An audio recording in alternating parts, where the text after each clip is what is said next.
What's going on, everybody? Welcome back into another video. Obviously, I am not in Phoenix, Arizona. I'm actually vacationing here with the family. You could tell there's some goldfish back there, but yeah, I wanted to kind of get on here and actually speak as to like what's currently going on right now within the NFL. Specifically with Maxx Crosby. Now, of course, the reason why we're talking about Maxx Crosby is because the Arizona Cardinals organization / fan base, we know that there's one thing that we absolutely want to see this offseason, and that's the fact that we would love to see an X factor edge rusher come to this organization, right? Whether that's through trade, free agency, or heck, maybe even in the draft, if we get lucky and potentially get our own Jared Verse, right? So we know that is a big need for the Cardinals, right? So Maxx Crosby ended up putting a cryptic tweet about 11 hours ago on X / Twitter. Now, yes, you're probably saying 11 hours ago, that was a long time ago. Yes, the only reason why I even saw this is because Mack Wilson Sr. ended up retweeting it.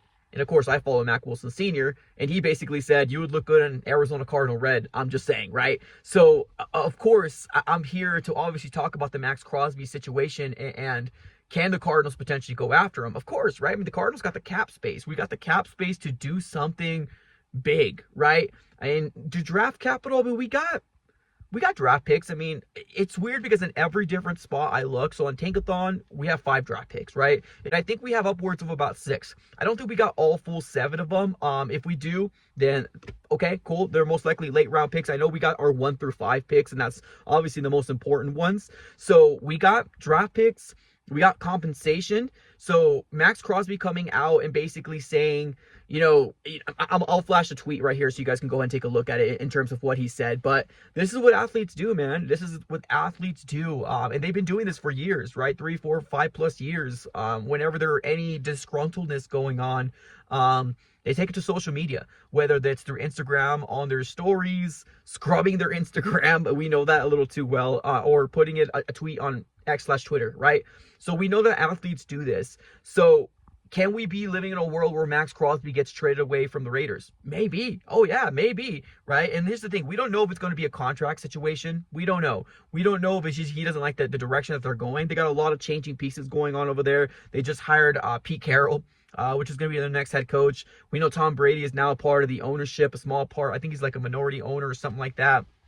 So it's very interesting to see how the Raiders are going to be able to handle the thought of potentially moving off of Maxx Crosby. They don't got a quarterback. They don't. And right now they're sitting at the 6th overall spot in the NFL draft, if I'm not mistaken. Now, yes, can the Cardinals help them in that situation, right? Can the Cardinals help them move up from where they're at to somewhere higher?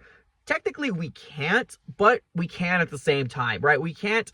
Or actually, we can. Let's not make it complicated. We can help them by providing them more draft picks to potentially get a package to move up from where they're at to potentially move up maybe 1 or 2, right? If they're worried about, let's say, for example, we don't want to give up too much draft picks. Hey, man, you got a guy in Maxx Crosby that's going to give you good draft compensation back. And on top of that, I believe, if I'm not mistaken, in 2025, he's paid or he's going to get a cap hit of like $27 million, and then in the following year it's 25. So if you're the Arizona Cardinals, you're going to be under the understanding, unless you do decide to re-sign him, you're going to get him for 2 years, right? You're a solid 2 years. Now it's going to be expensive. $27 to $25 million a year is expensive, right? And I meant 27 1 year, 25 the next year, and that I'm talking about cap hit. Right now, the Cardinals have upwards of about $71 million per over the cap right now. Now, that is before Trey McBride hopefully gets signed sometime this offseason. Fingers crossed that happens. But hey, man, there might be a real enticement here for the Raiders to potentially move off of them, man. It makes sense. They don't got a quarterback. They want draft capital to trade up. Why not get rid of a piece that's 27 years old, most likely going to be 28 sometime during the 2025 season? Man, start the rebuilding process with Tom Brady, Pete Carroll, and see where it takes you with a young rookie quarterback. Because right now, in almost every mock draft out there, everybody's saying these quarterbacks are going to go 1 and 2, right? These quarterbacks are going to go 1 and 2. So whether it's the Titans or the Browns, if none of those guys want a quarterback, they can get a they can get a king's ransom for a potential quarterback. That's just the way the NFL works, man. It's the way the NFL works. If you want a quarterback, you gotta have to pay to go up in that spot. So is it possible for the Cardinals to go after a guy like Maxx Crosby? I mean, well, what's stopping them, right? What's stopping them? We're going into year 3 of Monty Ossenfort and Jonathan Gannon. I mean, the only thing that's really stopping them is the fact that, hey, is Monty want to make this move, or this Monty and this front office might want to make this move, right? Because we all know that Cardinal fans, we're all starving for a winning season. Now, if you want to call 2024 a winning season with 8 wins, 9 losses, then that's up to you. But we're all looking for a playoff berth and hopefully a potential playoff win, right? That's what we're all really, really longing for. Let's be honest. When we were 6-4, we were all so hyped up. People were the buzz of the town, the talk of the town was the Cardinals. Man, how great they were doing. And of course, the end of the season collapse ended up happening. But the truth of the nature here is that what's stopping the Cardinals? I mean, it's kind of, is this a Monty Ossenfort move, right? That's the big question mark out there. I mean, how else are you going to get a known commodity, a big X factor like Maxx Crosby, right? Because you can get a draft prospect, but as we can tell, or as we know, sometimes it takes a year or 2 for these guys to kind of get into their own, right? So why not get a guy that's actually going to give you production from the jump, right? That's the way I like to look at it. Give you production from the jump, and that's Maxx Crosby, ladies and gentlemen. Now, what do you have to give up? It's gonna be hefty. Maybe two picks, obviously, maybe a first.